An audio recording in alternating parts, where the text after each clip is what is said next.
I'll always dream about you. Always thinking about the melodies you make when I'm inside. That's why I sing about you. It's just something about you. I used to never look your way, now I can't be without you. Ain't that some shit? Now everybody happy that we grew up and we clicked. I'm glad I made that move. I was tripping on some shit. So I just want to start off by saying before the video starts, rest in peace, Corn. You'll be forever loved, forever missed. Gone way too soon. And you enjoy heaven, baby boy. What's good, XOXO squad? It's your girl Xoxo.key, and I'm back here with another banger. If you're not tell by the title, so we're gonna be getting serious today. So we're gonna be talking about depression. And maybe this conversation leads us to a different topic. Not a different topic, but like, you know, a lot of help for you guys. Maybe this leads to, you know, healing within yourself, whoever may be watching this. This can touch one person, this can touch 100 people. Who knows? Who knows? So with that being said, let's start into the next one. In one of the subtopics of depression. Depression is, I feel like, my personal opinion, it is a seasonal thing. There are certain times a year where people that have depression or can be easily relapsed back into depression. I feel like it's a seasonal thing. I've seen it in my personal life, but I've also seen it with others as well, which is, I don't want to say it's crazy, but I just feel like it's certain times where it's like you just feel alone, you know? The next one is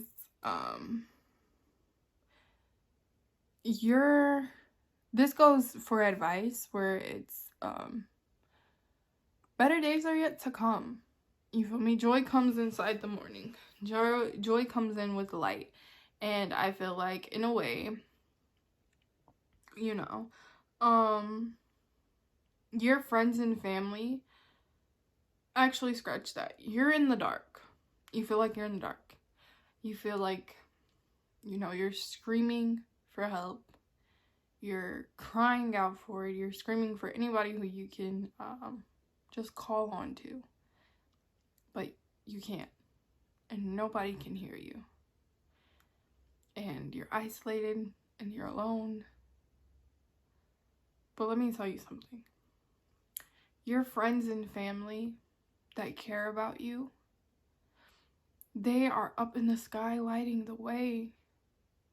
And baby girl, baby boy, you just have to look up and you just have to see them, and they will guide you until morning comes and that season has passed you and you are on to new blessings and beginnings.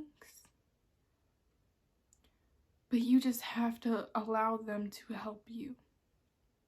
And even when you feel like you're at rock bottom, you are never at rock bottom, because those rocks are the people that care about you.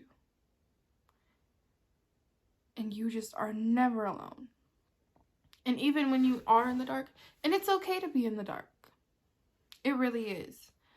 But also, you can't be in the dark that long. Because anybody that's in my life, I will not allow them to be in the dark that long. Because I care about you. I'm going to help you until I can't help you no more. Because that's just who I am. And with this, what I'm about to tell you guys, I want you guys to know, like, this isn't a pity story or anything like that. This is a story saying that you guys can make it out too.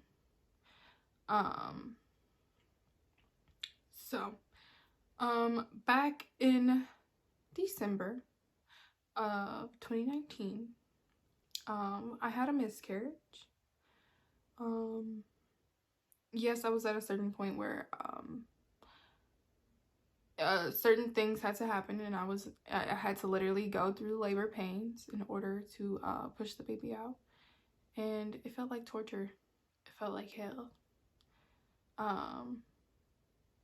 Especially seeing, you know, because eventually you, in all actuality, you really do end up peeing out your baby if they don't do a C&D. And a C&D is kind of like where they dialect you, where it's like they put you in labor and you push out your baby then and there. But if you can't go through that, you have to go through labor pains and you have to essentially pee out your baby. And seeing your baby in a toilet, it hurts. You see the eyes, and you see their little fingers and their legs and their head. It just hurts. And it happened on the 19th. So it happened a few days right before Christmas and Christmas Eve and New Year's. And I'm gonna be completely honest with you guys. I was very depressed. You can say I was suicidal at that point. Because I just felt like there was no hope. There was no reason for me to be breathing. And at that point I did lose my relationship. Probably like right after the miscarriage.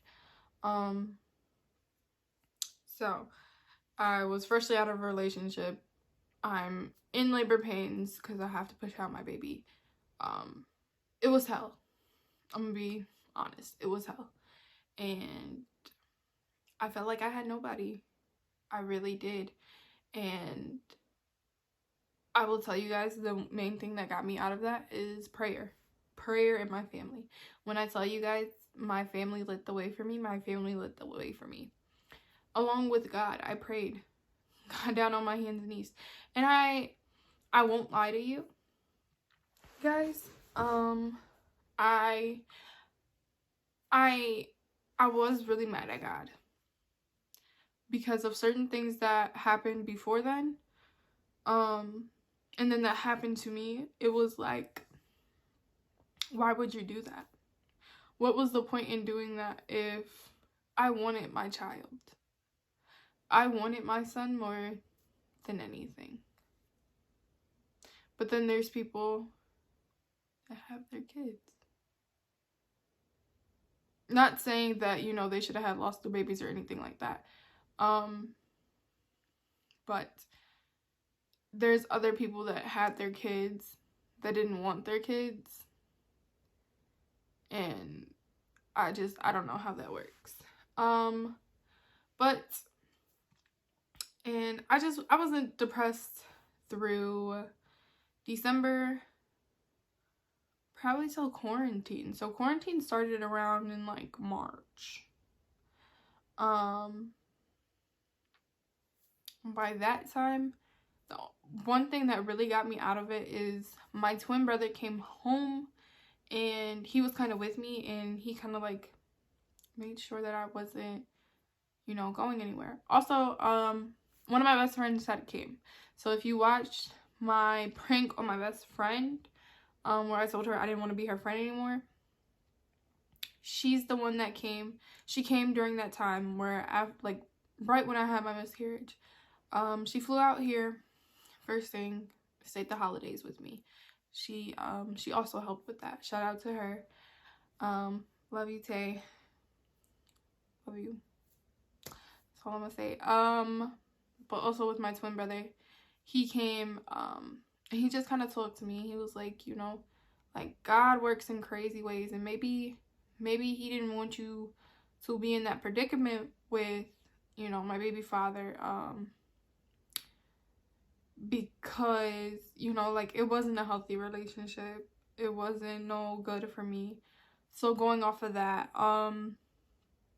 you know, he just helped me just get through it, you know, doing what the big brother should do. And I kid you not, I prayed for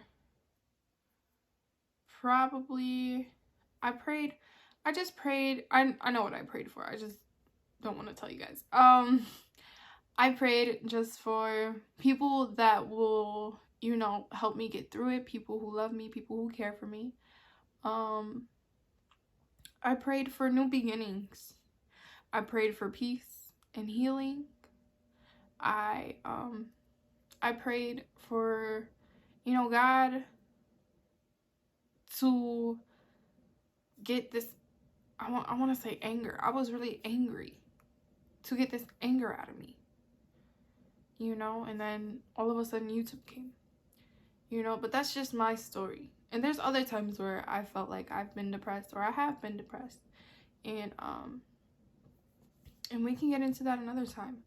But I want you guys to know, if you guys are feeling depressed, reach out to somebody that you know will listen to you. Hell, reach out to me. If you DM me and you tell me you're depressed, I will listen to you. You can cry. Girl, we can cry. Or boy, girl, boy, we can cry together. You want some Chinese food? Let me cash app you. You can go get some Chinese food and we can talk about it. You want to hang out? Okay, where you at? I don't do that stranger stuff, so stranger danger. But if you're one of my friends, like, where you at? I'll pull up on you. But anybody is welcome to DM me and to talk about your feelings, because I'm here. And I'm not just a person in front of a camera. I'm a person behind the camera as well. And off camera, I promise y'all, I'm one of the biggest sweethearts y'all will ever probably come across on and off camera. And I mean that, and I'm so genuine about that. And I would hate for somebody to feel like they're going through it alone. But that's just a part of my success story in getting out of depression. So I know if I can make it out, you can make it out as well. And if nobody's told you, I'm proud of you. I'm proud of you for waking up and being able to watch this video. I'm proud of you for being able to go to sleep tonight.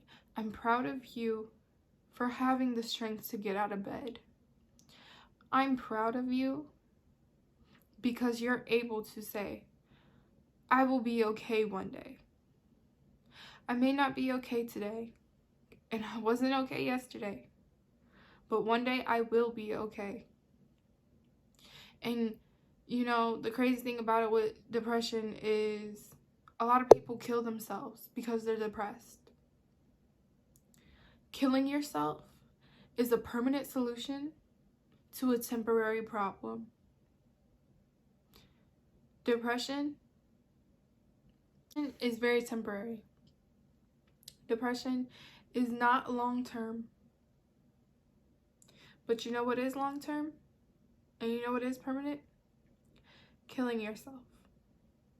So I'm going to have some links down below. If you guys don't feel like talking to me, call one of these lines. I've called one of these lines before also.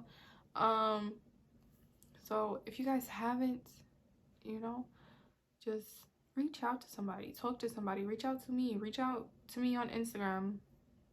I'm not really on Twitter like that. Snapchat. You guys can talk to me on Snapchat. I'll reply.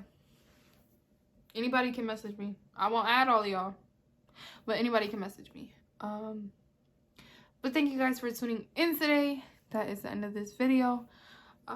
It's your girl Xoxokey. You guys are the XOXO squad.